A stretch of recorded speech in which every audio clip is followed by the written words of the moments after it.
Alrighty. I said I would be late, wouldn't I? So, a little bit late today. Not as late as I thought I would be, though. Uh, sorry, I fucked with my mic. Hopefully, if I did this correctly, I should be streaming to both Twitch and YouTube. But I literally just got because when you try to start a live stream from YouTube, they make you like wait a day or so. So it literally just like became active. So I didn't get to like fuck with it at all. So I'm hoping that it will work out. Um, I figured I'd get right into things today because we don't have a whole hell of a lot to go over, but I feel like I have a lot of hot opinions on what we are gonna go over. Yo, Sadis, you slept watching last stream? You might be bored of this one. This is like my animal content one. It's not video games. But people tend to like watch this after I already upload it. It's not really one that people like watch live too much. But if you get bored, I totally understand. It is kind of boring shit. I'm also like incredibly tired, so I don't have a whole ton of like energy like I normally do. Well, I don't normally have energy, but I can't fake it as much anymore. Uh, this is just clinician's brief. It's like a vet wordle, and I thought I would look it over, tie off formally. Oh, I know this one. This one was yesterday's. Legate. They didn't change it from yesterday. Oh my god. Um, so if you ever played Wordle, I don't know if you have, but it's basically you have to guess the words. The green means it's the correct letter in the correct place. The yellow means that it is the word is in that letter's in the word, but it's in the wrong place. And gray just means that letter just even isn't in the word. For Clinician's Brief does both like human and animal medicine, but this is their vet wordle game, and they give you a clue, and you basically have to guess what it is. My plan was I was gonna like look at this quick in the beginning of the stream. I was lying down wondering if I was going to sleep, and at some point I think I fell asleep for a bit. Yeah, that happens. You try like I've done that a lot where I'm like I'm just gonna like lay down, but I'm not gonna fall asleep, and then I fall right asleep. And that happens like probably on a daily basis. But yeah, that my idea was like, oh yeah, look at this, and I'll like ponder it while we're going through things. But they use the same one as yesterday. All right, whatever. Let me know if like my audio is ass because I did not prepare at all for this stream. My preparation for this stream was trying to dual stream. That was my preparation. So last time I think I bitched about the banning of horse slaughter in America. Because basically what happened was when we banned horse slaughter, uh it created um oh shit. You mean I can't read this? Oh yeah, I can. When we banned horse slaughter in America, what ended up happening was it created a market to bring horses over to Mexico to get them slaughtered there. So we sold them to Mexico to get slaughtered. And the slaughter regulations in Mexico are like a lot less humane than in the US. So it actually ended up turning out to be like a worse thing for horses. Um, so it looks like Italy is looking to do the same thing. Italy could soon ban horse meat as part of a law that would define equine animals, including horses, donkeys, and mules, as pets, making it illegal to kill them. You can get horse meat in Japan. I saw it on the menu once, and I was tempted, but I didn't know much about Japan's like their regulation on horse meat, because I know horses get a lot of vaccines. They're pets, and they're very fucking expensive pets at that. They get vaccines, they get, you know, dewormers, they get antibiotics, they get pain medications. And I was like, I don't know what these horses here have had. And like, am I like gonna be microdosing on euthanasia? You want to eat a live horse? I mean, good luck. It could like kick you in the chest and kill you. Oh man, I heard that mic pop. The bill is drafted by somebody, a politician, blah blah blah. If approved, it would impose jail terms of up to 3 years and fines of up to £100,000. Horse meat has traditionally been part of Italian cuisine. I didn't know that. I didn't know horse meat was like an Italian cuisine.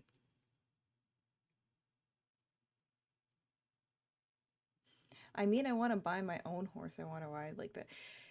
Horses are expensive. I've ridden horses before, and it's like fun and all. But oh my god, they're expensive, and then you have to like take care of them every day. Maybe if I were rich and I could pay for somebody to like take care of it for me. It's not like a dog or a cat where it's like they're right there with you. You usually have to like go to where the horse is and then take care of it. And you can't just like leave it like you can a turtle or something. The bill also proposes mandatory microchipping of horses and a national monitoring system. Dang, alongside a 6 million fund to help breeders adapt their businesses. What? They're gonna pay breeders? The fuck? We're in the 21st century, and yet equines continue to be exploited in a wide variety of ways. Horses in particular, while in the Anglo-Saxon world, eating horse meat is almost inconceivable. In our country, species is literally exploited to the bone. Fun fact, horses are exploited literally fucking everywhere. They're exploited in America. Like, the horse racing industry is insane. I don't know if you know too much about the horse racing industry, but they um I used to live pretty close to the Saratoga horse track, and that shit was crazy. They would like of course none of it is above board, right? They have all these regulations to keep stuff from this happening, but like people who do illegal things are going to continue to do illegal things. So they would like inject their horses with snake venom or chemotherapy drugs because they would think it was like it would make them faster. I don't know. It's insane shit. Let's see. Not everyone is convinced. Banning consumption of equine meat would mean erasing a piece of history of Italian cuisine, and also the identity of some regions, from the horse meat stews of Verona and Salento to the meatballs of Catania. I never knew that eating horse meat was a Italian thing.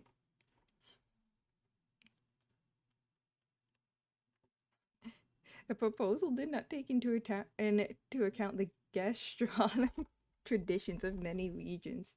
Who gives a fuck?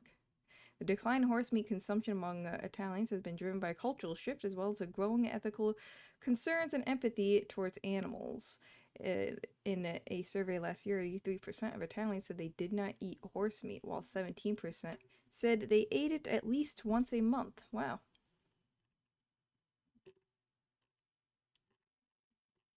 So, I'm trying to think of like what countries are near Italy that would eat a lot of horse meat. Um, because I know in America we have Mexico does. So it's kind of like one of those things where like, yeah, we banned horse meat, but we're just gonna bring it over to the border, you know? Is the same thing gonna happen with Italy is my question. Because then this law would be pretty moot, wouldn't it? People would still be able to get their horse meat from across the border, and they're still going to be able to sell their horses to slaughter. In my country, I think a well-bred horse costs about 850. I'm not really sure, since our country respects horses a lot, and we're called the horse riding Mongols. Horses feel kind of deeply connected to my bloodline and heritage, or something like that. I think I remember hearing about that. Um, yeah, I don't know too much about horses in Mongolia, but like I do remember hearing that there was there's a lot of cultures where they're like really deeply intertwined with horses. In fact, like there's a I don't want to say it's an argument, maybe like a debate over whether it's horses or dogs that changed like the outcome of humans more. And it's usually people come to terms that horses actually change the outcome of human history more than dogs, just because of the transport factor, being able to like help with construction and move material. Um, War, that's a big one. They were used a shit ton in war. So I always thought that was very interesting. And like, where would we be if we didn't have horses? Yeah, horses are pretty cool. I used to work with this one thoroughbred that he would he like knew I was a pansy. And he was a silly guy. And what the fuck was his name? Was it Jimmy? I think it was Jimmy James was his name. We just called him Jimmy. But he was a retired thoroughbred, and he when I would go and do like my clinicals on him, like just see how his health was doing every day. I wore these coveralls that had a little pen, a spot for the pen near the breast pocket, and he would, when I would go and like, you know, listen to his heart, or I would take his temperature, or like feel for his veins, feel like a blood pressure and shit. And he would grab the pen out of my breast pocket when I wasn't looking. And he would grab it with his mouth and then lift his head like all the way up. So I couldn't fucking reach the pen that I was that I needed to write down his vitals. And I'd be like jumping at it, but I'm nowhere close because this horse is freaking tall. Um, he was a silly little shit. And then he would like taunt me with it. It was hilarious. He would like put his head down a little bit, and then when I would go to grab the pen, he'd put his fucking head back up. Horses are freaking. They're not just cool. They're like they fuck with you. They're like badass. Right. Let's see. I try to also we got a lot of sad news. Usually with animals there is a lot of sad news. So I'm trying to like offset it a little bit. So, well, this is some sad news too. Well, kind of. Broken Hearts Mended, rapamycin, which I talked a little bit about last time, shows promise preventing feline HCM pathology. So, HCM, which stands for hypertrophic cardiomyopathy, that's just basically when your heart is a muscle, and HCM is when the muscle walls get really thick. So, when the muscle walls get really thick, you have less space in the chambers of your heart to be pushing around blood. So it can be a really deadly disease. But this is basically saying that rapamycin, the evidence it had shown that it is not only is it reducing the thickening of the heart walls for cats, because HCM is a big issue in cats. Don't know why, especially purebred cats. But rapamycin, or however you pronounce it, I didn't look into it. Uh, it is showing that it reduces how much ACM will fuck up their hearts. But some studies were also showing that it might actually reverse the thickening of the heart walls. So this significant breakthrough in feline medicine for many pet owners and veterinarians who have lost pets and patients to the disease. HCM, which is one of the most common causes of death in cats, often lurks quietly inside the cat with minimal to no symptoms. So that's the dangerous part, is that once you find out about it, it's like we needed to do something like years ago. Until the cat experiences excruciating blood clots, congestive heart failure, or sudden death. Even if the patient was diagnosed before clinical signs appeared, there was little to be done besides watch, which is like fucked, because like there wasn't anything we could do about it at that time. So Stern is now leading another study called HALT, which may be a clinical field study, which will be maybe which will be a clinical field study including hundreds of cats. Stern and his team hope that this study will prove it definitively that rapamycin can stop HCM entirely. And then the next thing is, can it reverse it? In which case, our cats are going to start living forever. Horses are honestly very loyal and calm, gentle animals towards their owners. They definitely can be. I had a horse whip me in the face with his tail. I think they can just like smell the desperation in me. They can tell that I'm a loser. And so they bully me.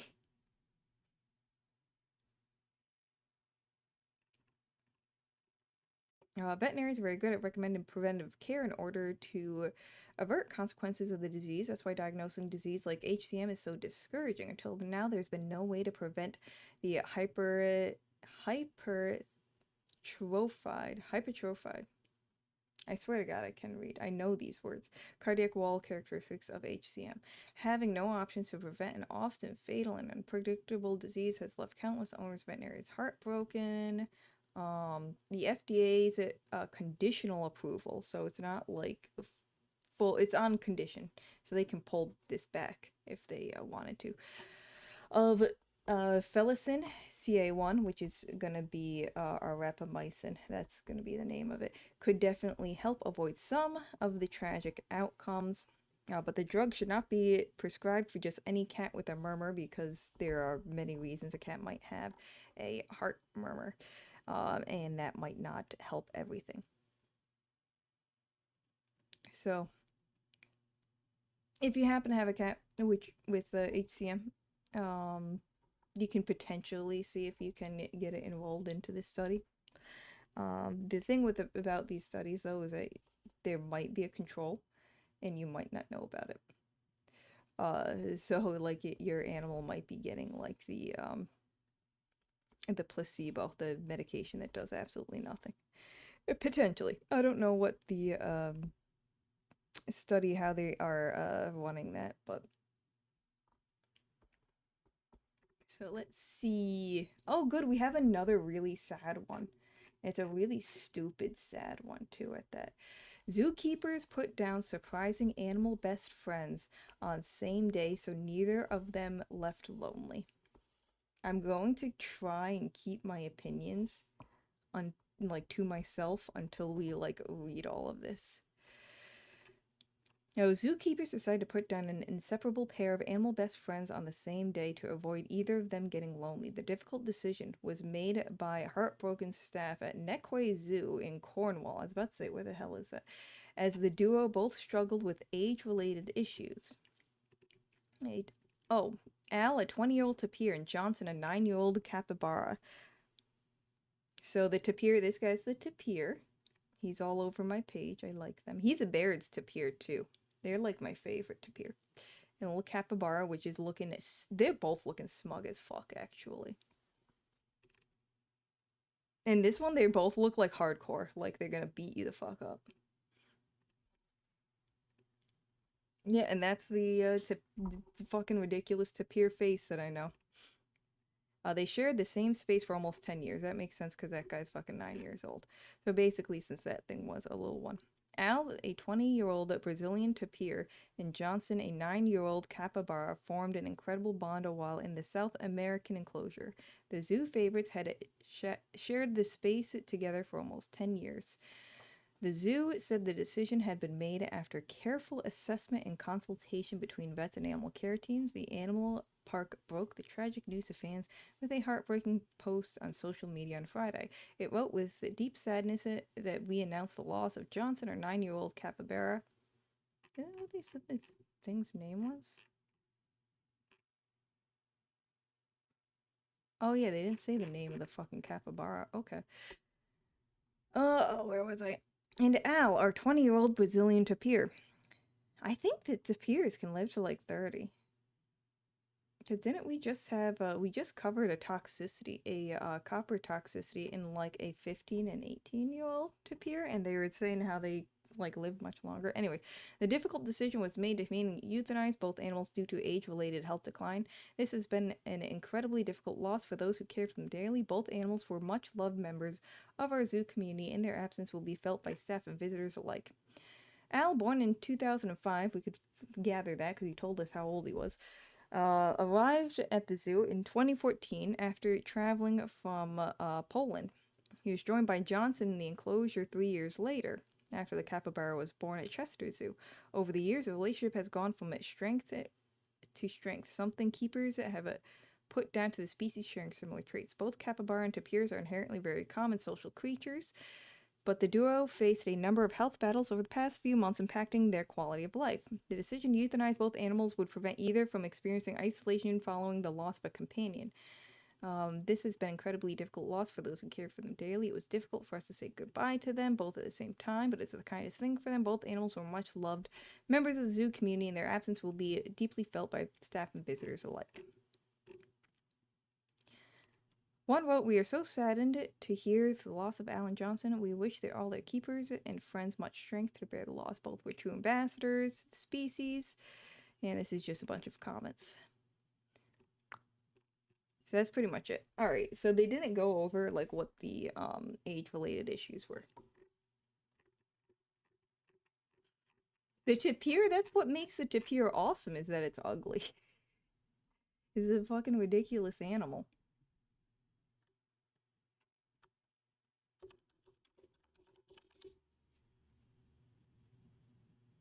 Look at this thing.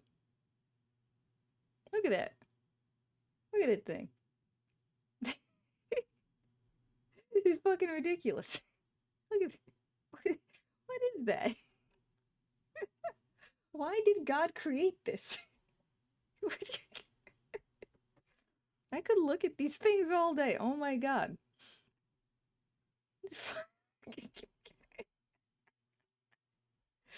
You can't look at that and tell me you're not amused.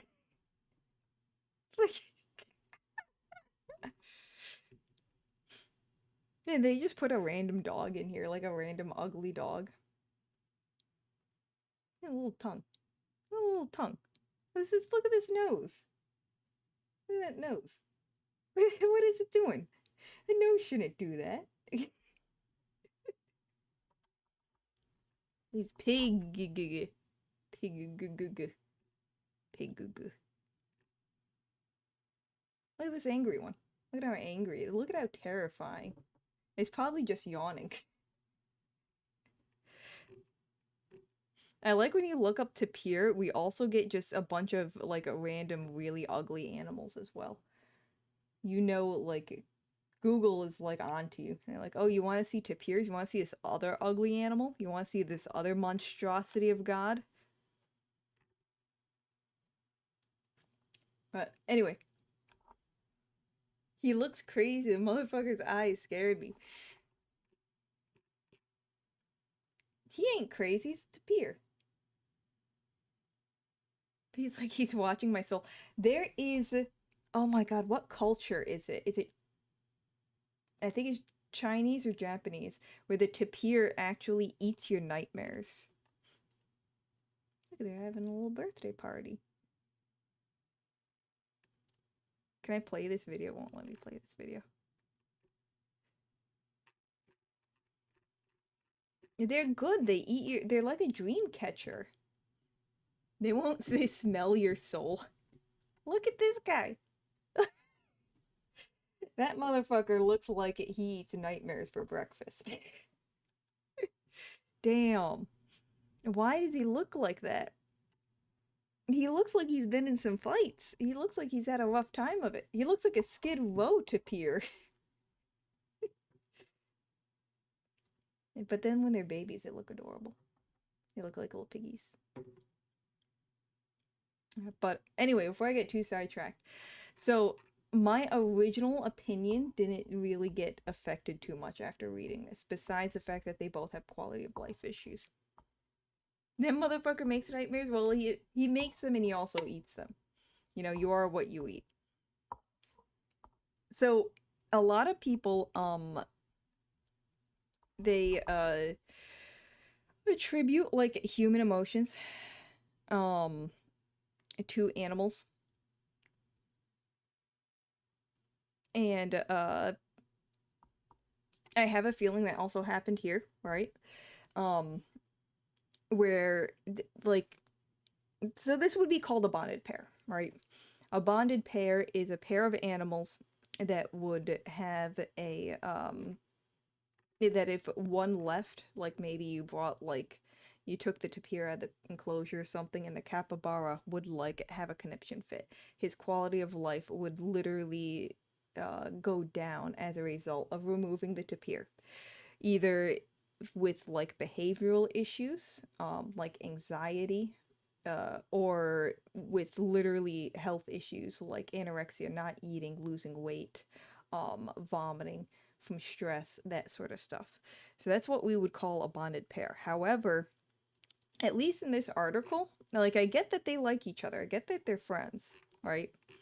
But nothing really suggests to me that looks fucking horrifying, this thing. Nothing suggests to me that they are actually legitimately a bonded pair, as in like if you take one animal away, the other animal's quality of life would be greatly reduced and would see medical or behavioral issues. A lot of animals that we consider are a bonded pair, it's just kind of in our head most of the time. Like we want them to be a bonded pair. And I have a feeling the same thing happened here with these two, that we just kind of the people saw them together all the time, and it would have made them sad to have one animal die and the other animal go on without the other one. um it might also be that they just euthanized both of them for quality of life issues at the same time, like they were both ailing in health, and then they just kind of spun it as like a, oh well, we didn't want the other one to be, you know, lonely, which would make for a better, I mean, news article, wouldn't it? But yeah, I don't completely agree with just euthanizing both of them just in case one got lonely. I think they should have I mean, hindsight 2020, right? It's they're both dead now, so you can't like bring them back. But I think they should have euthanized the one that needed to be euthanized and then wait and see with the other one and see if the health declined as a result. Because generally you don't want to euthanize an animal until quality of life like declines. At least if that's what we're like talking about. There's other reasons to euthanize animals, you know, but like in this particular case, you want to actually see the quality of life decline, and not the expected like decline because you euthanize because you think it's gonna decline, or euthanize the animal because you like know for certain that the health is going to decline. Especially with animals that are like really pretty easy to handle. You could take them into the vet like pretty much whenever. I mean, not whenever, because you got to make sure that the vet is actually available. Exotic vets are hard to come by, but it's not like a tiger where you've got it down for a dental and you realized it has like fucking advanced renal failure, and you're like, well, how many times are we gonna check up on this tiger, you know, and then decide to euthanize it? Yeah, this is different in my opinion. But they did say that they both had quality of life issues due to age, so there might be a lot more to it than I know of. But let's see. Oh, that's right. I really wanted to go over this. So, um, dilated cardiomyopathy has been linked. Well, there's been a lot of drama with this. If you haven't heard, this is the shit that they say when the raw diets came out, and then we saw like a big uptick in heart disease in dogs. So they first attributed that to them having the raw diets, right? They're like, something about raw meat is causing these heart issues. And then they did a bit more research, and realized that it's not necessarily the fact that it's raw meat, it was the fact that it had legumes. These raw meat diets, they tend to. No, it wasn't raw meat, it was grain free. I'm sorry. Grain free diets were related to dilated cardiomyopathy, which is an enlarged heart. Uh, they thought it was just literally the lack of grains that did it. But then more studies showed that it was actually that these diets tend to have legumes in it to replace the grains. So legumes are going to be like our peas. You see a lot of lentils, stuff like that. Um, but then I think they discovered it to be even more pinpointed here. Let's see. Freeman's team published their discovery of a urinary biomarker in dogs' eating diets high in pulses, which is peas, lentils, chickpeas, and beans. She documented elevated urinary concentrations of whatever the fuck that is. A marker of phospholipidosis, a condition in which excess lipids accumulate within the cells and contribute to cell and tissue damage. This is the first step in determining if phospholipidosis is a part of the etiology of a diet-associated DCM in dogs. So yeah, they're basically really trying to pinpoint this because we're finding out that like it's almost like the better we try to like take care of our dogs, it's like the more issues pop up. But in reality, I think it's more about we are more cognizant now of our animals' health. Ooh, future research. According to the research article, the presence of whatever the fuck this is in dogs' urine has not been confirmed to be exclusively of cardiac origin. Therefore, further research will be needed to determine from which tissues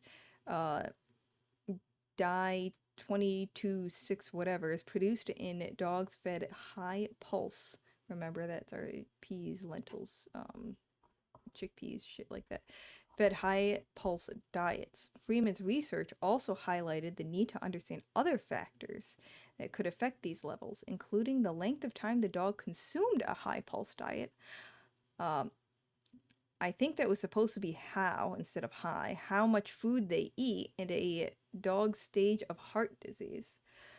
So there's still a lot of research we have to do on this. To really like understand what the fuck is going on. But generally I will suggest, yeah, it's a lot to digest. Pun not intended.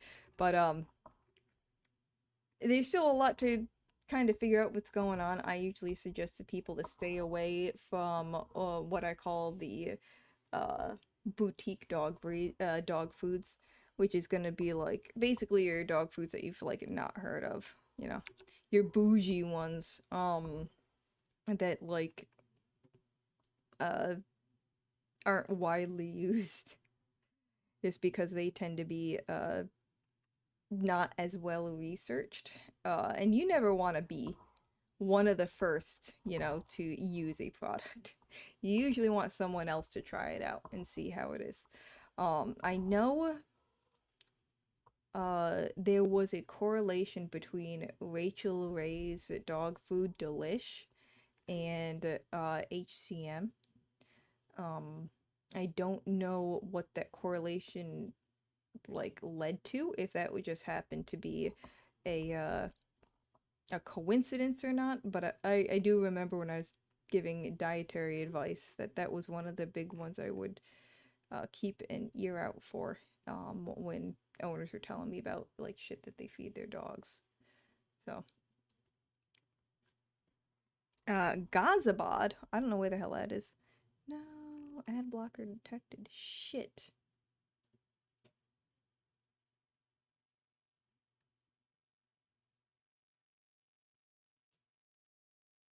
How do I...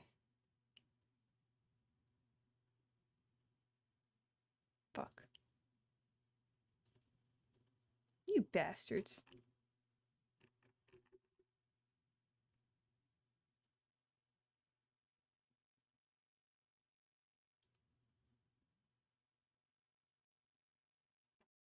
There we go.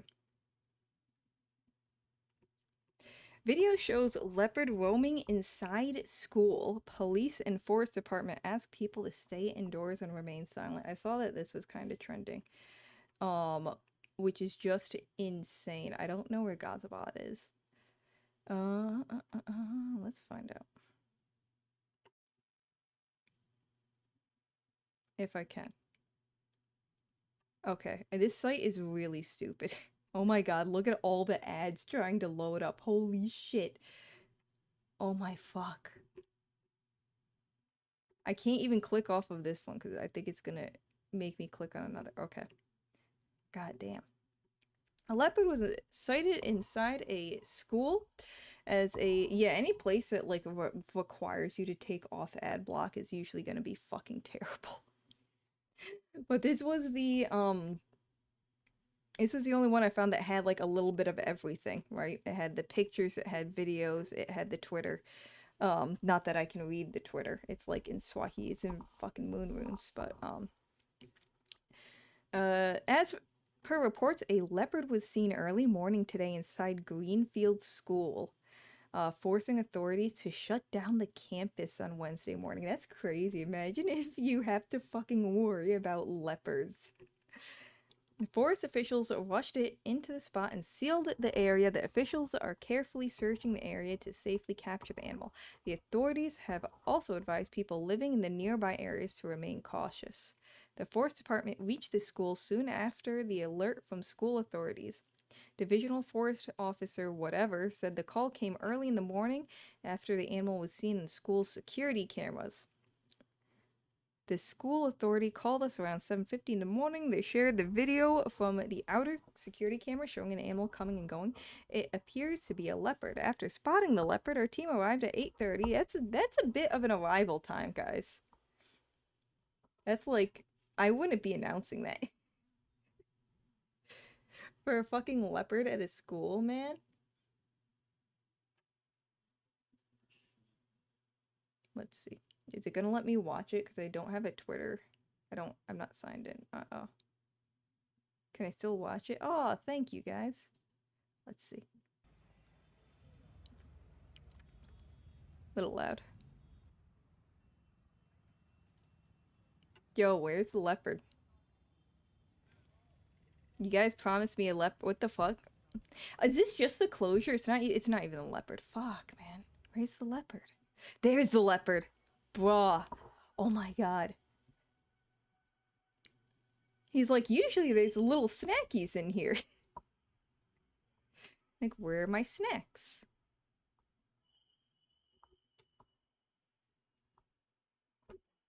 Okay, so I think the first video, oh, he's like, no snackums. I'm getting out of here. Like, I'm in trouble now. It's cute how he like ran away like, I shouldn't be here. The first video, oh my fuck. The first video, yeah, he was very gentle. He's a gentle little kitty. He's just like, I just wanted a little child as a snack, as a little treat. The first video was literally just like somebody like recording the cops barricading the place off, I think. It wasn't anything to do with the actual leopard. Officials said poor visibility inside the premise has slowed down the operation as the team is still trying to locate the exact position of the leopard within or around the campus. You guys saw him leave. He like tucked in and then left immediately. As a safety step, the school has remained closed since the morning. Students and staff were not allowed to enter the premise while the search continued. A trained tranquilization team equipped with specialized gear has been called in to safely capture and relocate the animals. Officials said the operation is being handled with caution to avoid harm to the leopard or people nearby. That's nice that they're trying to not harm the leopard. I totally assumed that they would be coming in guns blazing.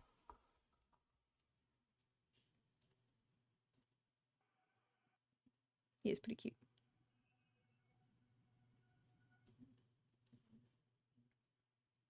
I like how he just like He quickly like hops off. But I'm very impressed they didn't just decide to go in with guns. Especially like tranquilizer darts. Well, it could be a tranquilizer gun, in which case it's a little different. But like the little blow darts are actually like pretty hard to use. Or they're really hard to aim, I should say. I don't know if the gun ones are any easier. I imagine they've got to be, but it's nice that they're trying to use non-lethal weapons to do something with them. But also it's like you saw, I mean, I know you don't want the kids to go in there. I totally get that. But stop like looking for it because it's not there. You saw the motherfucker leave. Yeah, also like when did the guy get in there? When they say what time?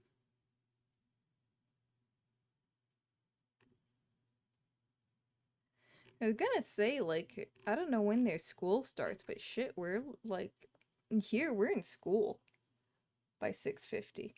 I mean, by 7:50. So that was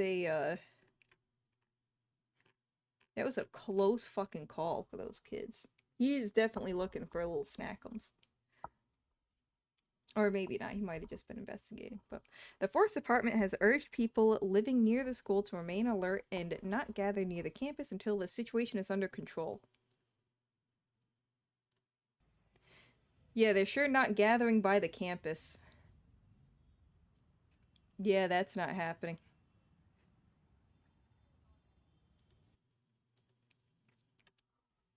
Officials are continuing to monitor the area as the search and capture operation goes on. The administration issued a formal advisory for the residents, urging them to remain inside the house. Additionally, the authorities have cautioned the public not to circulate rumors on social media. Bro, you're trending. That is not happening. You're trending. They're gonna say that, kids are missing. They're gonna say that there was a bloodbath. This leopard is gonna become like a fucking horde of leopards. It's gonna be a leopard army that marched into the school. They're gonna be like leopard Spartans. Yeah, rumors are gonna be circulating. You can ask kindly, but that's about all you can do, huh? I just thought that was really fucking neat. And I did not know that they were going to be not using lethal force. I guess times have really changed, huh? Let's see. Migraine gel masks. I've never heard of these, but apparently they are incredibly toxic in dogs. I know gel masks in general are becoming more popular, but I never heard of a migraine one, and now that I heard of a migraine one, I kind of want to use one, even though I have a dog. But in a letter to the editor of clinical studies and medical case reports, veterinary toxicologists are alerting veterinary professionals of a new high risk. They are seeing more cases from dogs ingesting reusable migraine relief gel mask containing hydrogel. According to case data from Pet Poison Hotline, dogs that ingest the hydrogel inside these masks, or specifically it's the hydrogel, can develop severe gastrointestinal illness followed by rapid onset neurological signs that may be life-threatening. So gastrointestinal illness is pretty common with like any poison, but the rapid onset neurological signs, that's the scary part here for me. The article reports that 1 tablespoon of hydrogel consumed by a roughly 10-pound canine, that's kind of a lot. It's kind of a lot per body weight. Resulted in severe signs including vomiting, tachycardia, which is a slow heartbeat, ataxia, which is it's like not a straight gait. It's like they're walking a little funky. They're kind of like, you know, bopping about. Generalized tremors and grand mal seizures. So grand mal seizures are like the ones that have you like flopping on the ground like a fish. The long-term condition of this dog. Oh, was it just a single dog? is unknown due to lack of a follow-up. But other dogs that recovered, okay, so there's more than one dog. But other dogs that recovered from this have also shown lingering neurologic impairment at discharge, suggesting possible lasting injury in some patients. That's fucking insane. That's actually not good. These masks are typically used for hot or cold therapy and migraine treatment and often stored in freezers, refrigerators, or bedside drawers. Why are they refrigerated? Alright, the ingredients in the mask may cover the true hazard. That's the important part. Because, like, what the fuck is hydrogel? Hydrogel isn't a thing. So, in reviewing the product safety sheets, the typical ingredient list for the mask is water, glycerol, and polyacrylamide. According to the paper, each of these substances alone have a relatively wide margin of safety, which can make... Yeah, water?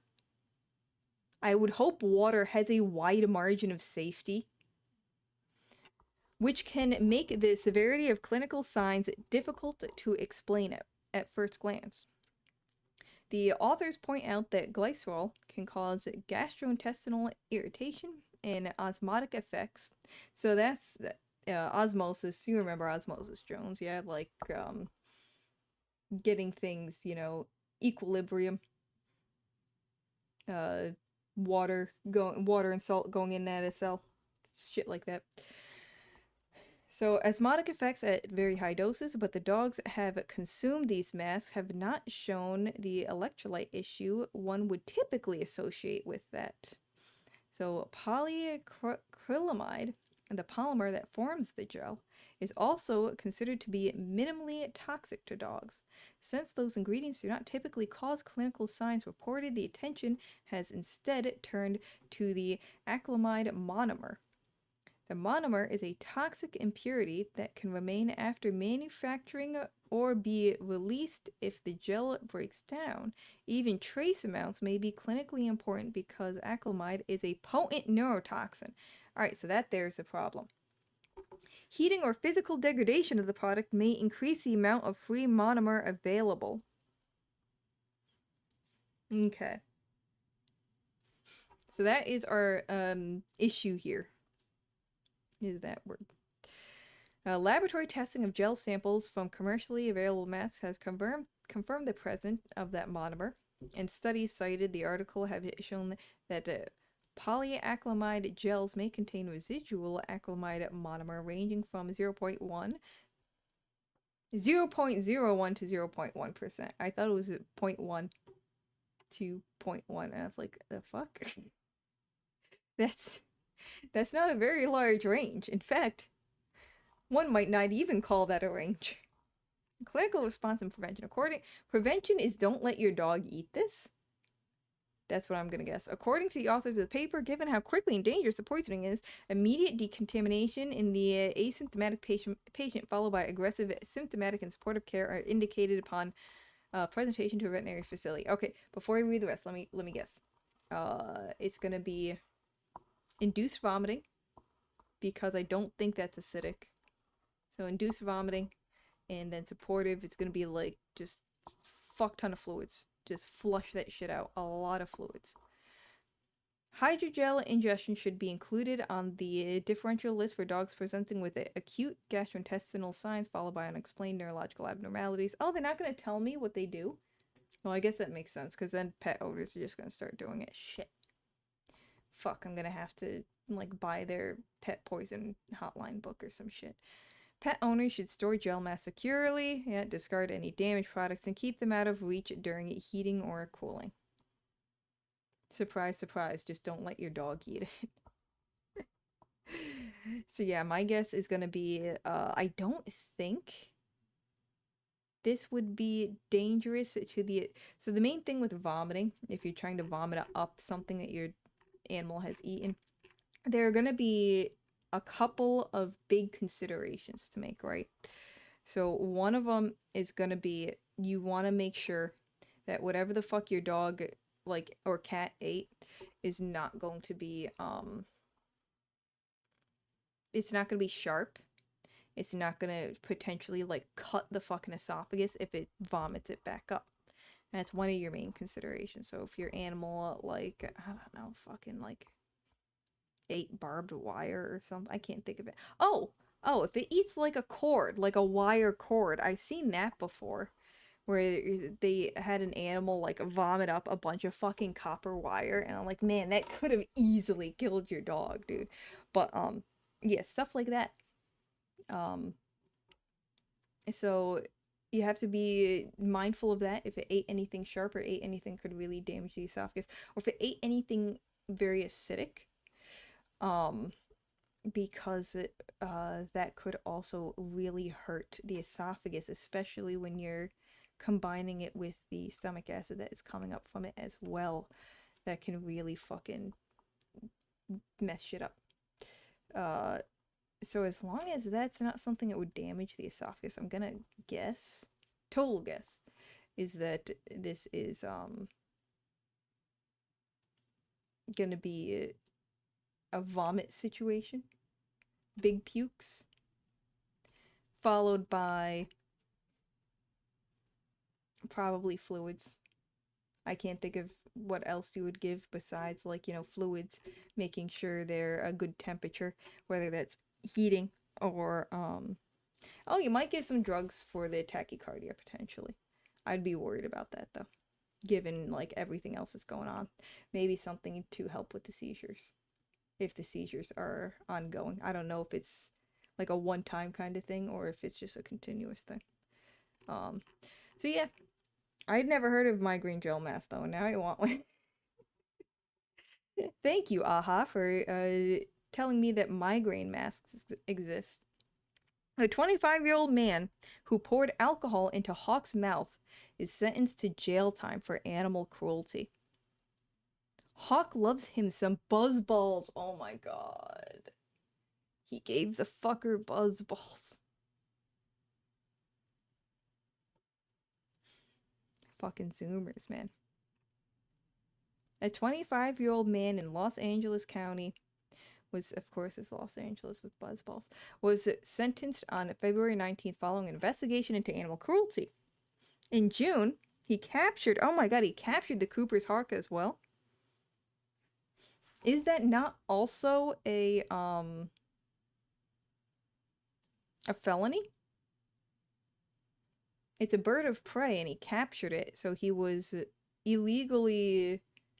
I mean, that one guy with the fucking, like, the one guy that, like, taped that wolf's mouth shut and brought him to a bar, he was hit on charges just for having the wolf.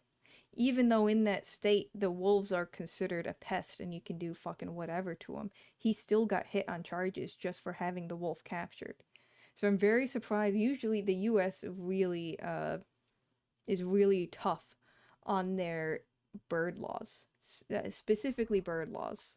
Well, I shouldn't say specifically, but they really are tough on their bird laws. And the fact that this guy had captured this hawk, I'm assuming without any kind of falconer license, I'm surprised he didn't get hit with that. Because that would give him a lot more than 45 days in prison. So he was sentenced to 45 days in prison and 12 months probation. He would get so much more. Why didn't they do the fucking... Maybe he does have a license. We'll see. A man in Los Angeles County is sentenced to 45 days in jail and 12 months of probation after a video surfaced on YouTube showing him pouring alcohol into a protected hawk's mouth. Yeah, that's what I'm talking about. It's a protected hawk. On Thursday,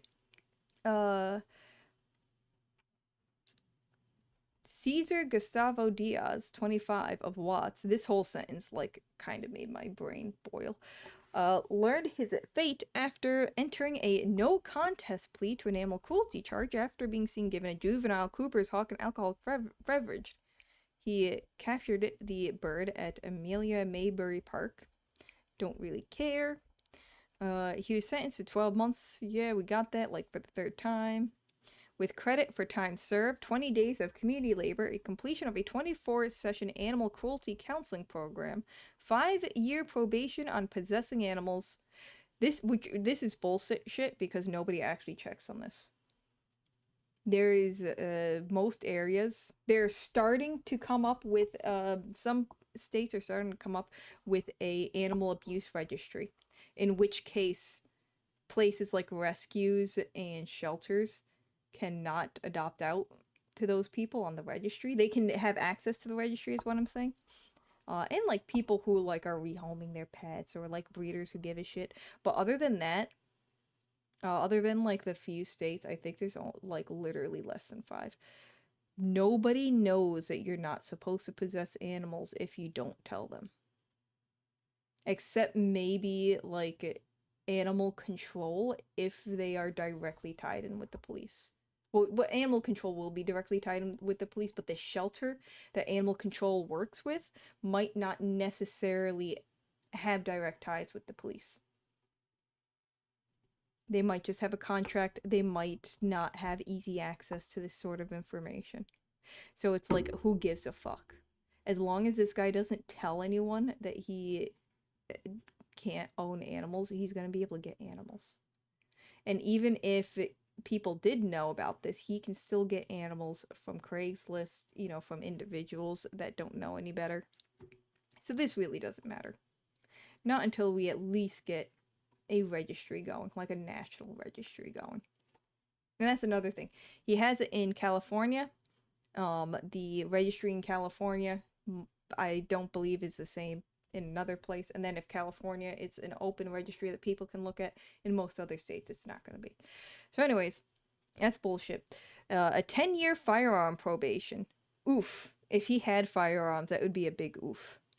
And if he didn't, then it's a fucking nothing burger. And payment of $220. Who gives a fuck? That's nothing.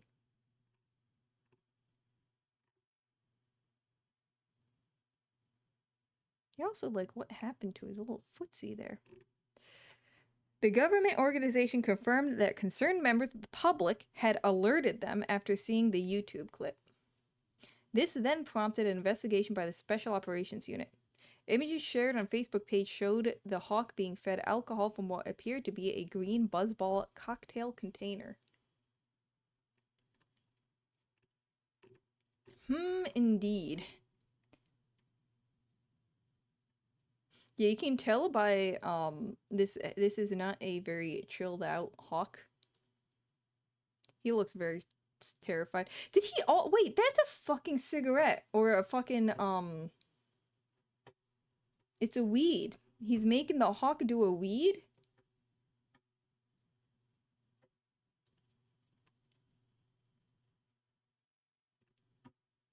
The hawk did a weed. He did a whole weed. And they didn't talk about that. Right? Right? What the fuck? They have it. Birds in general, if you didn't know this, they have exceptionally sensitive lungs. Like to the point that like if you have a pet bird, you can't like cook on Teflon because of what Teflon releases into the air. It will literally be toxic to your bird. That's how delicate their lungs are.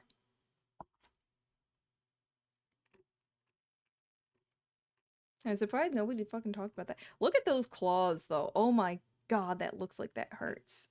Oof. Oh my god, look at those fucking... I'm surprised he didn't get pierced with them. Wildlife officers executed 5 search warrants during the investigation with the assistance of detectives. Diaz, a convicted felon, so he's already convicted, who was already in custody on unrelated charges, was identified and later interviewed. Oh my god.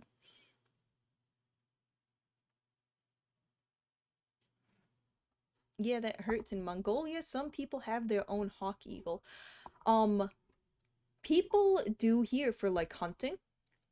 Like they'll go hunt rabbits and squirrels and stuff, but there is a it's called falconry here.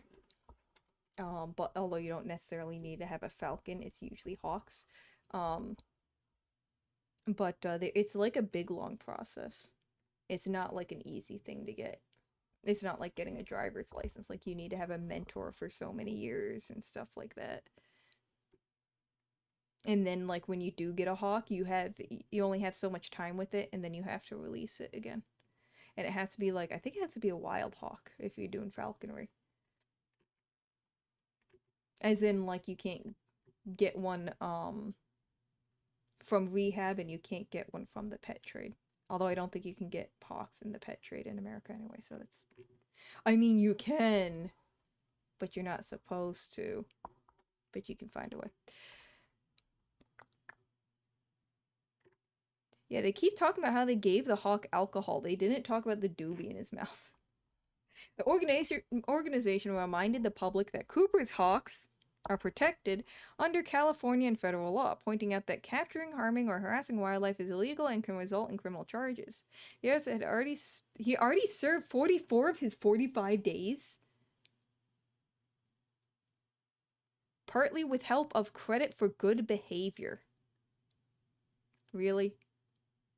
Really? He was already charged for something beforehand, so he spent 1 day in jail. What are y'all doing?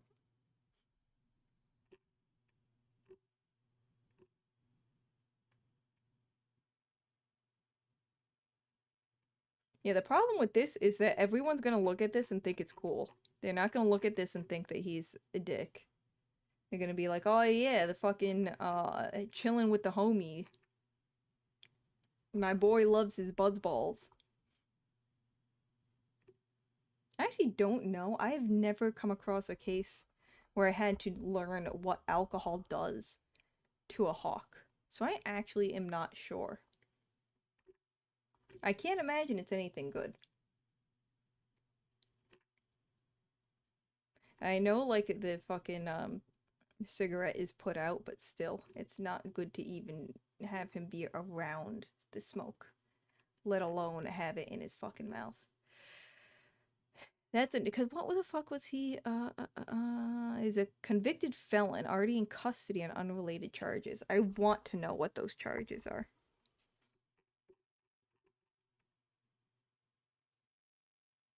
Let's see if we can find it.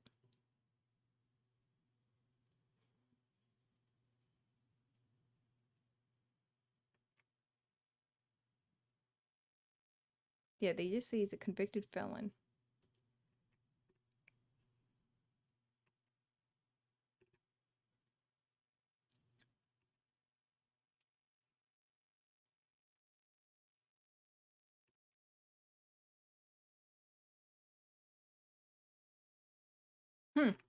I don't think we're gonna find out. I don't think that stuff is always, public. So that sucks. I so badly want to know what he's a fucking felon for. The Fix by 5 initiative, feline spay neuter by 5 months of age, becomes the accepted norm. Now that is like fucking news to me. I've not, well, obviously it's news, but I've not heard of this. So I don't even know where to start. Like, my mind is in 100 places right now. So normally, um, the norm was to fix cats, male or female, by 6 months of age. That was considered like, okay, you know, they're big enough, they're not going to be as high of a anesthesia risk, because, you know, the smaller the animal and the younger the animal, the higher the anesthesia risk of, like, passing away under anesthesia, or just not waking up, you know, shit like that. And also, that was I guess the public believed that because 6 months was the norm, that cats couldn't get pregnant until around 6 months. I have seen cats give birth at 6 months old, which means they are getting their gestation period, like how long they are pregnant for, is a roughly 2 months. So that means they're getting pregnant as early as 4 months old, which 4 months old, you know, that's pretty young, but definitely by 5 months old, they are able, a lot of them are going to be sexually mature. By 6 months old, they all are going to be fucking sexually mature. So I think that's what the spay and neuter by 5 months of age thing is about. I know with our large breeds and our dogs, a lot of vets will postpone spaying and neutering until like a year, 2 years, a year and a half, whatever, because of stuff related to growth, um, like joints, ligaments, bones, that sort of stuff. But with cats, that's not as much of an issue, right? So I thought that was super interesting. Let's see what they say about it. In an era when some in the profession are raising questions about the appropriate age to spay or neuter dogs, yeah, it's been like a huge fucking debate of when to spay and neuter. Um, some say that this early spay and neuter is causing incontinence. Others are saying that the late spay and neuter are causing fucking incontinence. It's just all over the fucking place. But it is becoming apparent that there is little or no controversy about the age for these surgeries in cats. There never has been. That's because nobody gives a fuck about cats. Just there is research in cats is much slower than that of dogs. Huh, I didn't know about that. About the age that cats can get pregnant? Or about the controversy around dog surgeries. Yeah, the appropriate age is no longer considered 6 months or older, so I guess this isn't any longer a debate. I guess we're all doing this now. Spaying and neutering cats before 5 months of age. Okay, so yeah, at 4 months, which was what I was saying, has become the accepted norm. Fixed by 5. Okay. Thanks to the part by the Fix Felines by 5 initiative. It really helps when you have a movement to make sure there's a lot of alliteration in there. And then people tend to follow it a lot more. So the fact that there's 3 F's in here, that's perfect. That's a perfect amount of F's. Veterinary Task Force on Feline Sterilization. In 2016, a task force was established to review the evidence and make recommendations on the optimal age for ovuhysterectomy and castration for cats. So that first word, ovuhysterectomy, that's what a spay is. You're taking out the ovaries and the uterus. And castration is the one that we do with cats that have nuts. That's the neuter. A meeting of the task force in January 2016 resulted in a position paper documenting the reasons why veterinarians should reduce the age at which they recommend sterilization for cats. Now, why the fuck can't we do this for dogs? Like, we don't have any task force to look at the evidence empirically and without bias in dogs. Whenever we do this, there is a inherent bias immediately, either on one side of the debate or the other, or usually the research is like incredibly skewed because we're doing it specifically on, like, dogs that we know already have cancer. Like, all these dogs have cancer. Oh, spaying at an early age, it has a higher incidence of cancer. Well, yeah, because you're looking only at the dogs that have fucking cancer, you retards. Or we're doing it all on, like, one breed that is known to have, like, X issue, and they show that, like, oh, when you fucking, spay or neuter the dogs, they are gonna get this issue. I'm like, yeah, because you did the study all on one breed. Like, I get wanting to eliminate as many outside factors as possible, but I think one of the things we have to take into consideration when we're looking at spaying and neutering is we have to look at animals across a wide margin. Well, anyways, unlike in some breeds of dogs, there's no evidence that spay or neuter of cats before sexual maturity results in any adverse behavioral, orthopedic, neoplastic, or medical conditions. Cats can become sexually mature by 5 months of age. By the way, dogs and cats can get pregnant at 4 months of age. It's kind of like with people, right? We all hit puberty at a different age. Like, you've heard of, like, the girls who've got their periods when they were like fucking like 10 or 11, but then you also hear about like people who didn't hit puberty until they were 16, 17.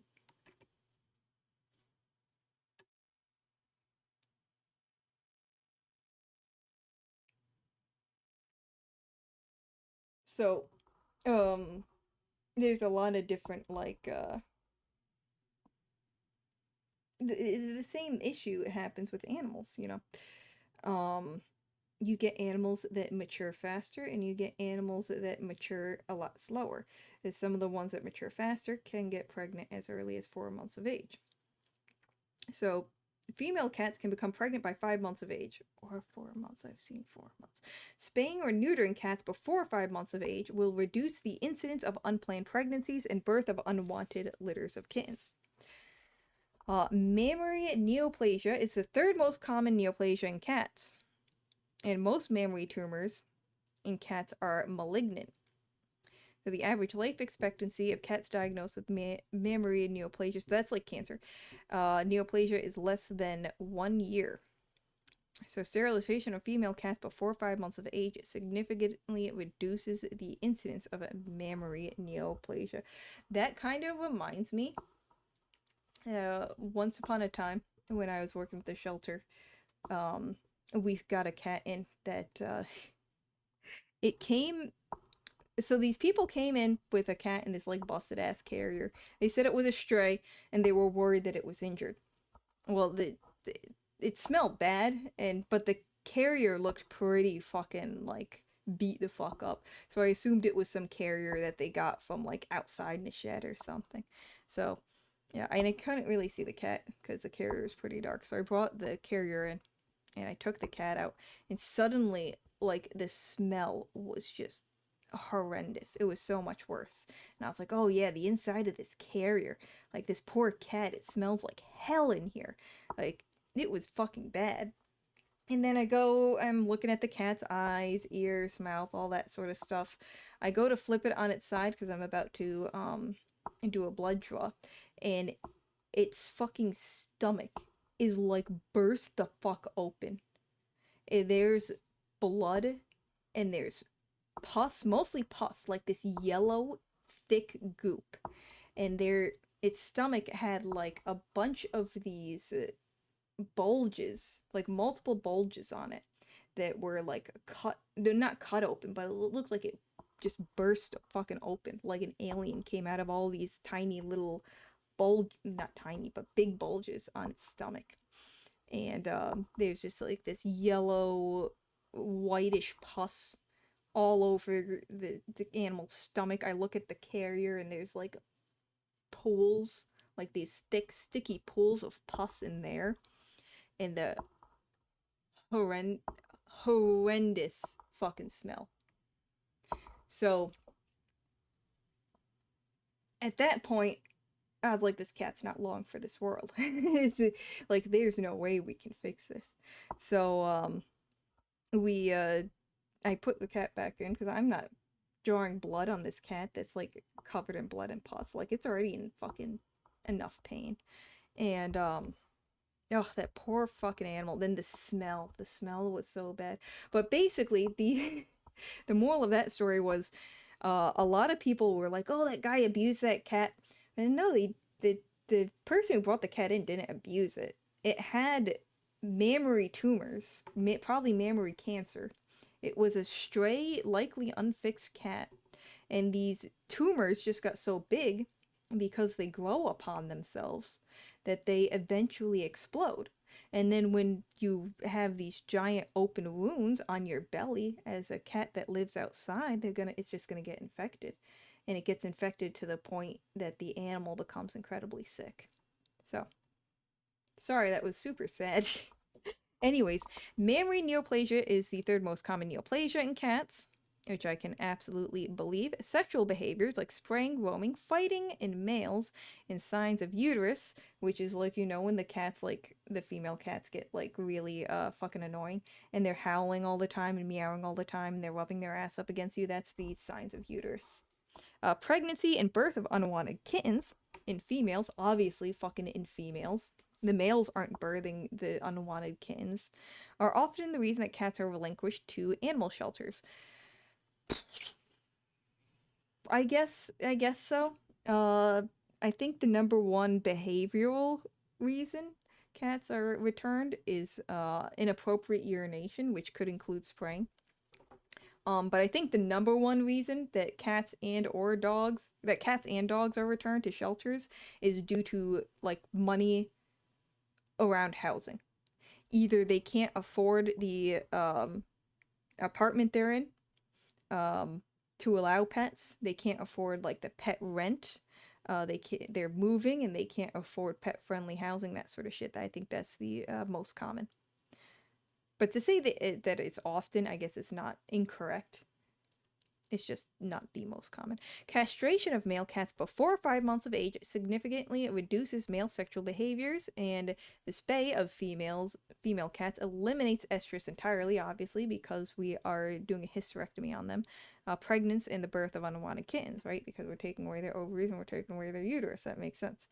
The task force final recommendation states, given the known benefits of sterilization and the lack of evidence for harm related to age at which the procedure is performed, the veterinary task force on feline sterilization, oh my god, it's too early for this, calls for veterinary practitioners and professional associations to recommend sterilization of cats by 5 months of age. Experienced spay-neuter surgeons recognize that spay and castration are easier, safer, and quicker in younger cats. Depends, I guess. So if you have a young cat, but it has like its testicles up in its up in its belly, then it becomes really fucking hard. So it becomes a lot harder than if the cat was like 6 or 7 or even 8 months of age. So the veterinary literature documents no difference in the incidence of major complications. That's news to me. And reduce incidence of minor complications following spay or neuter of cats younger than 5 months of age. I was taught that the younger they are, the more dangerous. Well, potentially the more dangerous. You got like this gap, right? Where you have your young kittens, it's really dangerous. Then you have your older cats, and it's really dangerous again, right? Because they could have like heart issues and renal issues and shit. And those drugs are not they're not too friendly for your heart and your kidneys. But I did not know that doing it younger, I guess, is alright too. Alright. Shit, you learn something new every day. I also learned that somebody gave a fucking Cooper's hawk a fucking doobie. In spite of overwhelming evidence and the endorsement by major veterinary professional associations, feline associations, and several state veterinary associations, some in the profession have been reluctant to adopt this new norm. So then it's not. Didn't you earlier say that this is the accepted norm? If it's the accepted norm, then people generally accept it. So it's not the accepted norm. It's just widely accepted, but not necessarily the norm. The surgical procedures, castration against age, are performed in a manner identical to those of surgeries in older cats. Yeah, I could tell you that. I have been in my fair share of, we call them pediatric spays and neuters. That is when you're doing spays and neuters and puppies and kittens. From the earliest you can do is 8 weeks for a surgery. Well, not the earliest, but the earliest recommended for a spay neuter is going to be 8 weeks. And they have to be also at least 2 pounds generally. I mean, sometimes you're going to get like the dogs, like the really, really tiny dogs that don't even fucking get to 2 pounds until they're adult. So, but usually those are the metrics that you want to follow is 2 pounds, 2 months. And that is what we call a pediatric spay or neuter. I've seen enough of those. They are basically fucking the same procedure and everything. The only thing that I don't even want to call it different, but if you have a animal that has that is cryptorchid. Cryptorchid means that its testicles are still inside of its body. Well, it's not just inside of the body. I mean, they're probably going to be inside the body at like fucking 2 months old, right? But they're like way the fuck up there. They're not dropping down, pretty much. That's when it becomes an issue because they're usually hidden somewhere inside their guts. Somewhere inside their tummy, those testicles are hiding. And when they're a tiny animal, it's really hard to like look for them. When they get bigger, the testicles also get bigger. The animal itself gets bigger. It's a little bit easier to like follow the path to find the testicle and remove it. or testicles if it's a bilateral cryptorchid. Well, many anesthetic drugs, this is what I thought was the main issue with anesthesia. Available now are perfectly safe in cats as young as 6 to 8 weeks. 6 weeks. That's a fucking game changer. It really is. And are certainly safe in cats 4 to 5 months of age. Many high-quality, high-volume spay-neuter programs utilize total intramuscular anesthesia protocols and find that they provide a surgical... That's pretty much what I do, is high-volume, high quality. And they provide surgical, plain... Surgical... I don't think that's supposed to be plain. I think it's supposed to be plain. Aha, you're fucking up your words. Surgical plain level anesthesia for the duration of the surgeries. So what that means is a surgical plane versus like just like a tranquilizing plane. It's how out of it you are, right? So with the surgery, you want to be fucking out of it. You don't want to feel that shit. You want to be like non-responsive. But if you're doing something like, maybe you're just doing like a sub-Q mass removal, like a small one, or like maybe you're trying to get rid of like a problematic wart or something, they don't need to be under complete anesthesia for that. So like you're going to be looking for different metrics, right? You're going to be making sure they have a little bit of reflex, whereas in surgery you're going to be looking for the eyes to be like, you don't want to, you know, you want to be looking for the pupils in the eyes. You're going to want to look for the reflex, make sure that, well, make sure there are no reflexes, what you're really looking for. You can buy followers, right? Yeah, they fucking bug me a lot. I'm trying to think, animal news is really interesting, funny. It can be.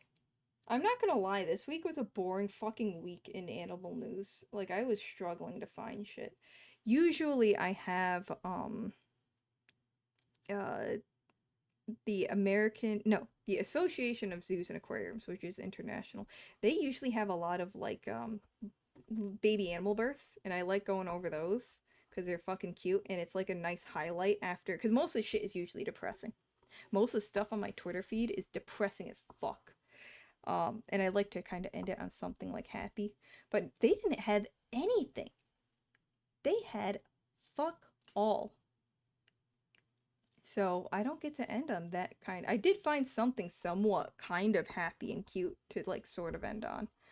But yeah, AZA had nothing, and I usually rely on them for like my happy content of baby, you know, wild animals. Let's see. With anesthetic reversal after surgery, cats can be fully recovered from anesthesia within 30 to 45 minutes. Fun fact about the reversals. The drugs required to reverse the anesthetic effects cost more than all of the fucking anesthetic effects. All the anesthetic drugs, I should say. The antecedent is incredibly fucking expensive. And you need that. Well, you don't need it. You can have animals wake up really fucking slowly with no reversal. That's not recommended. Because they're going to be losing a lot of hydration. They're going to be losing a lot of heat because their body is not processing as it normally would function. If you have like a feral animal, then you can like do a half reversal. So the half reversal lets them wake up a lot slower. So the feral animal, they're gonna be scared shitless of, you know, being inside of a place. They're gonna be scared shitless of you. And they also, if they wake up suddenly, they can freak the fuck out and start banging themselves against the cage and shit. So what a lot of people will do with that is that they will do a half reversal.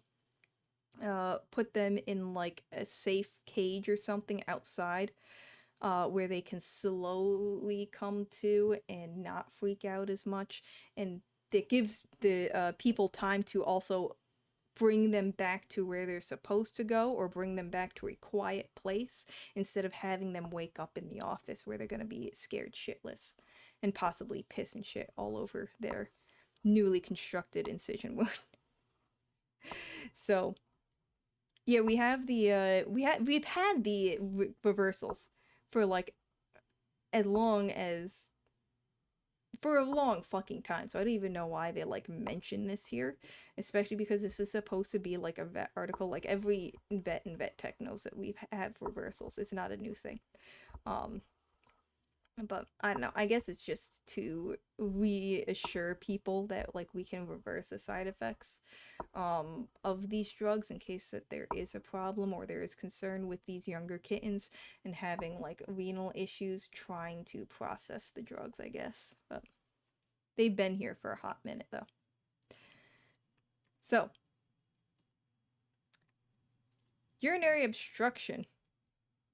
I feel like phone battery is about to die. If it dies and I fall asleep while it's charging, I'll catch your stream tomorrow. But if it turns back on after charging and I'm still awake, I'll come join. Yeah, no worries, man. Don't feel like you've got to like stay up for my account. Like you also need to sleep. Like fucked up shit can happen to you if you try to stay up and get like sleep paralysis demons and shit. And you don't want sleep paralysis demons. Sleep when you can, that's my motto. I wanna sleep. Urinary obstruction. I don't know what the fuck urinary obstruction has to do with any of this, to be honest. There appears to be a long-standing myth that castration of male cats before sexual maturity predisposes the cats to urinary obstruction. I've literally never heard of this. Oh, no, I have. I have heard of this. Okay, so the idea is, so urinary obstruction in male cats is pretty high. No, I shouldn't say pretty high, but it's more common in female cats. And the reason is, okay, I don't know how to say this in like a layman friendly way that isn't going to make people chuckle, but basically, you have stones, okay? You have bladder stones, and you pee out the bladder stones, okay? But male cats have a very tiny pee pee. So when they pee out the bladder stones, sometimes the bladder stones get stuck in the pee pee and they cannot pee out anything, like anything. They can't pee out liquids. And then this becomes a huge problem because not being able to pee out the urine will actually cause them to get really sick and fucking die, like very quickly. And the idea was that if you neutered a cat young, its pee pee will never grow, and that way they have an even tinier pee pee, which can pee out even fewer stones, so that they were more, likely to get blockage. But the thought is that the younger the cat is castrated. I basically just fucking explained all this. The smaller the penis when the cat reaches adulthood, and therefore the smaller the diameter of the urethra. And therefore they can't piss out the stones, and then they get really sick. It is considered an emergency situation. The blocked tomcat, that is something that was drilled into our fucking heads in school, is to watch out for the blocked tomcat. But there is, however, no evidence in the veterinary literature of an increased incidence of urinary obstruction in cats castrated under 5 months of age, which I didn't think there was. Like, even when I was in school, that was considered a myth, you know. In fact, the veterinary literature documents that urethral diameters are the same in cats castrated at 7 weeks of age, which is a week before that I even thought was recommended, which is like 8 weeks of age, or at least for shelter medicine. And cats castrated at 7 months of age and cats left intact. Yeah, cats just have a tiny pee-pee, and that's just their problem. So, fun fact is that if you do get a cat that has a like condition of chronic urinary obstruction, since it is such a lethal thing and it's such a fast acting thing that can kill very quickly, what they will sometimes do is suggest a penectomy, I think, which is basically they cut the penis. They cut the penis, not, I think they do cut the penis basically off, so that way, because the further up you cut the penis, the larger the urethra is going to be left. So as the penis goes down to like the tip, this sounds so bad. There is no way YouTube isn't going to like strike me or something for this. So as basically, the longer it goes, the smaller the urethra gets, and the higher the likelihood that the stones are gonna get stuck. So the idea is that you just cut the whole thing off and you're left with a larger urethra that could maybe pass some of the smaller stones. And this is generally something that you're only going to see in cats that have like a chronic issue of this, or it's likely to happen again. I get a lot of people like, there's a lot of misunderstanding of what this actually is and what it entails, and people think like they will refuse to do it because they think that it is like giving their cat a sex change, and that would be like the only reason that they don't want to do it is because they don't want to have like a transgender cat. But that's like not, it's not what we're doing at all. We're not changing their hormones. We are not, converting your male cat to a female cat. I'm not even sure if they understand the concept of male and female. All we're doing is just shortening the penis. Just just imagine your cat's penis is too big and we're shortening it. That's all we're doing. It's not getting a sex change. It's still gonna be your same fluffy. His behavior isn't gonna change. Nothing about him is gonna change except for the penis, which you shouldn't be concerned about anyways. If you're worried about your cat's penis changing, we have bigger problems than your cat's urinary obstruction. So yeah, a lot of people will, however, just not go through with it because it's expensive. There's no guarantee that such a surgery is actually going to be helpful because, like, it makes it larger, but it's not going to make it like fucking huge. You can still have bigger stones. And also a lot of the urinary cats that we're getting in, some of them are going to be quite a deal older, and at that point in their life, it's kind of like, does the owner want to put them through that, So, there's other considerations, but I just thought I'd mention the one consideration that I didn't think should even be a consideration. So, implementation and the path forward. For those veterinarians who have not yet made the change to spay or neuter cats, I gotta show my clinic about this. Although they do it, I mean, I know my doc does it at like fucking 8 weeks of age, so it's non-issue for him. But the implementation is easy. Simply adjust your routine kitten wellness protocol by adding one more appointment 2 to 3 weeks following the last routine vaccine appointment. Oh yeah, this is just talking about fucking adding in the surgeries. The issue with this though is that I mean, like, that's fine and all, but we already have a vet shortage. We already have like surgeries backed up. So I mean, I know the one AHA clinic I worked at, we would have to tell people, like, as soon as you get a kitten in, just schedule the surgery appointment because our surgeries are out 6 months anyways. So as soon as you get the kitten, when you make your first kitten like vet appointment, also just schedule the surgery appointment too, because your cat's going to be about 8 months old before we can fix it. So like, that's fine to say, but a lot of places don't have the ability to do this. So if it's in shelter environments, spay or neuter can be safely performed as young as 8 weeks of age. Got a secret for you. We have been doing that for decades. We've been doing it whether you told us it was safe to or not. If all small animal veterinarians adopted the practice of spaying or neutering cats before 5 months of age, the number of births of unwanted litters of kittens would be significantly reduced. This would reduce it or eliminate the influx of kittens who are relinquished to animal shelters in the spring, and the incidence of mammary of our breast cancer, right?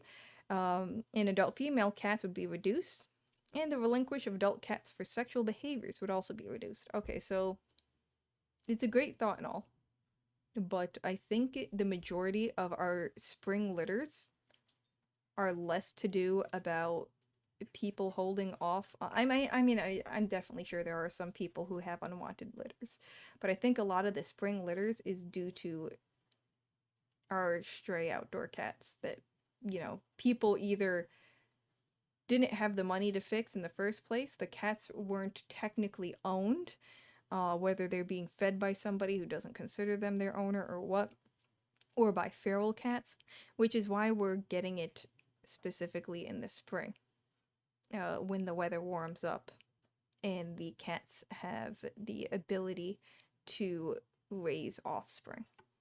So I don't know. And also, like, yeah, it's great that we can fix the cats at, what do they say, 4 months old, but by 5. But surgery has been like getting your animals in for an appointment for a spay neuter has been rough. It's been rough since COVID. So it's just kind of like, yeah, it's great that you can say that, but it's like how is that going to help anything? We're still going to be scheduling shit out for ages. So, I don't know. At least it won't be this argument that is to further add to the argument that, oh, there's issues when you spay and neuter cats young, because we've been doing it for a while. Yo, what's up? So this was the one, how's it going? It's been going all right. I started this stream late. Um, I had some stuff that I had to get done. News stream, animal news. I'm big into my animal stuff. And this week is like a really slow news week, though. The Association of Zoos and Aquariums don't even have any births to talk about. You would think it's fun, but most of it is like you got in on the like butt end of the stream where I'm trying to do happier stuff. Oh, the beginning was just horrid. It was so sad. And that was after I tried to like scroll through news. That's my dog in the background if you hear him. That's after I scrolled through all the news that has been awful. Like, I guess the horse meat thing was okay. The zookeepers putting down these two guys due to old age. Uh let's see. Dilated cardiomyopathy. Uh Where's the Twitter? Oh, there's the Twitter. This guy checking out a school here. If it ever loads. Oh wait, I already had it up. Boop. That little guy checking the school out for a snack. The school was empty.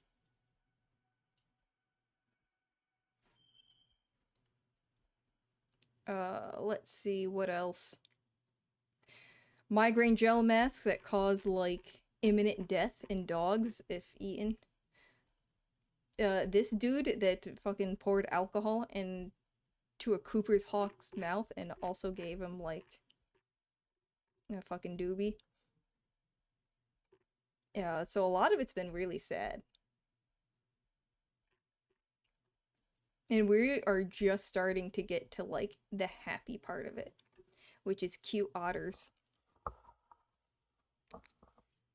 No, this is the first time I've heard of this, is otters being used for search and recovery.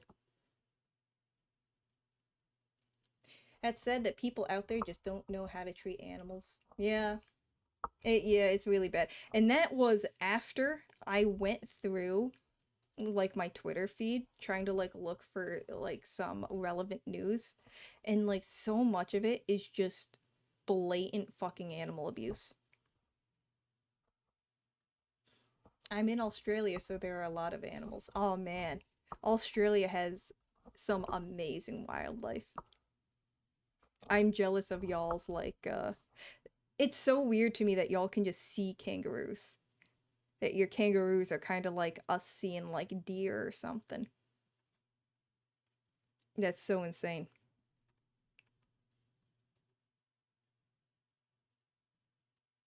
Y'all have a lot of diverse fucking wildlife too.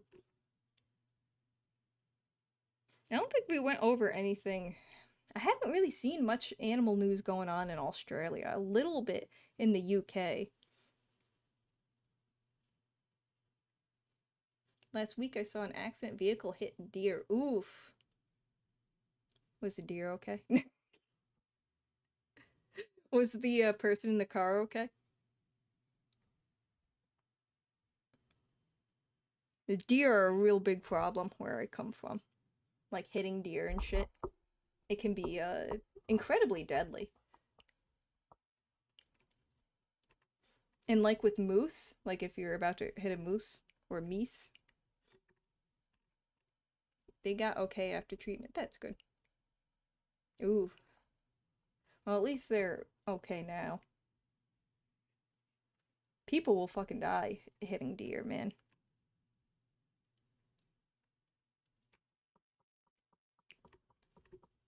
When I was a kid, we used to do this really stupid shit where we would play lights out and we would drive down the road was literally called Deer Road, and we would turn off the lights in our car because we're stupid kids, and we would drive down this road as far as we could without turning the lights on, and it was like a 55-mile-an-hour road. Whatever that is in kilometers an hour, I don't know. How's my day been so far? Well, let's see. I woke up, I walked the dogs. I've got two dogs. I've got one dog that's my dog, and then I have a dog that I'm fostering for an animal shelter. And he actually, I'm trying to teach him to, he's like a big puppy. Like he's a big dog that nobody trained when he was younger. So now he's like kind of a dick. Well, he's not a bad dog, but he pulls a lot on the leash, but this morning he barely pulled on the leash at all. He was such a good boy. And I fed him his breakfast. My dog doesn't eat breakfast, so I just don't even bother. My dog's a lazy ass. He will not go outside until it's like maybe 11 a.m. Sometimes he won't go outside until like noon, and I'm like, oh my god, my dog's a neat. Good to hear. How's your day been so far?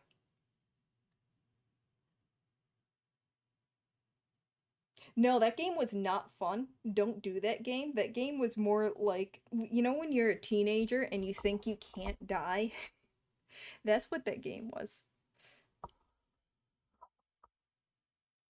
If you want to end the stream, you can. So I also got to make breakfast. Ah, your day. My day is.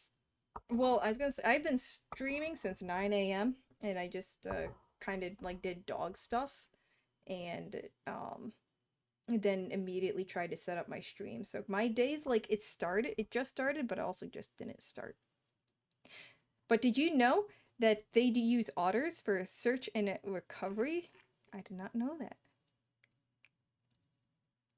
Want to see a rescue game for more than 45 years working with. They did search and rescue with horses? I didn't know that either.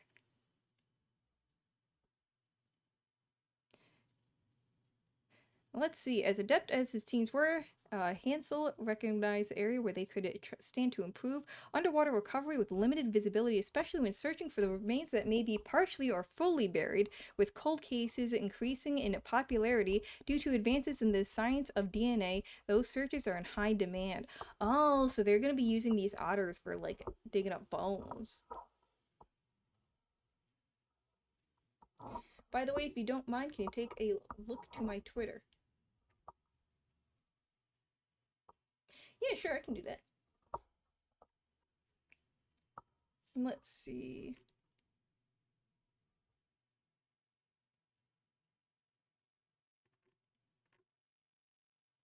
Wow, that's. I kind of want to see them in action, but that would include having to see bodies, like dead bodies.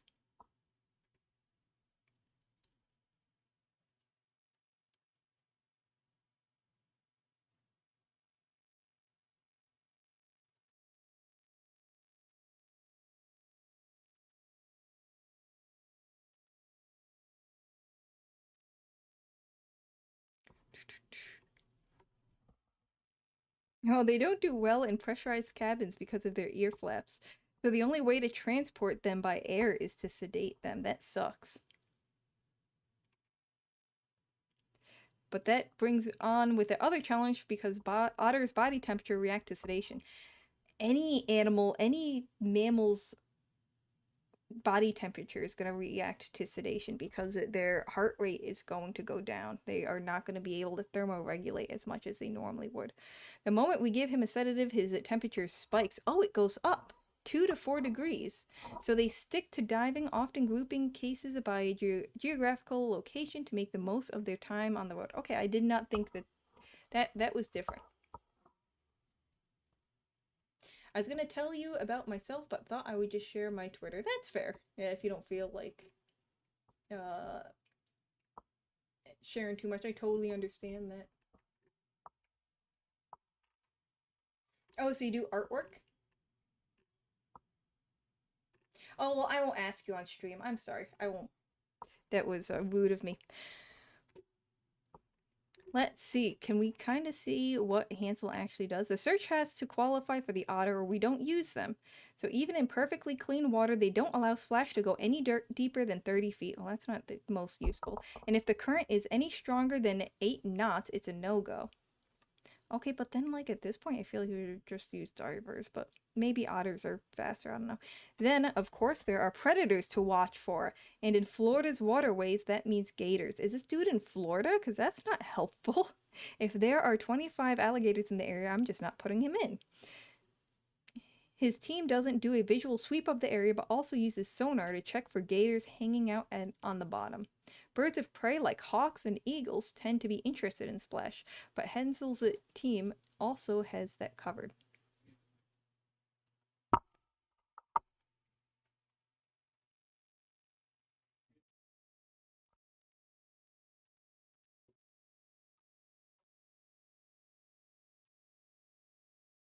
Alright, I gotta go. I'll stop the stream.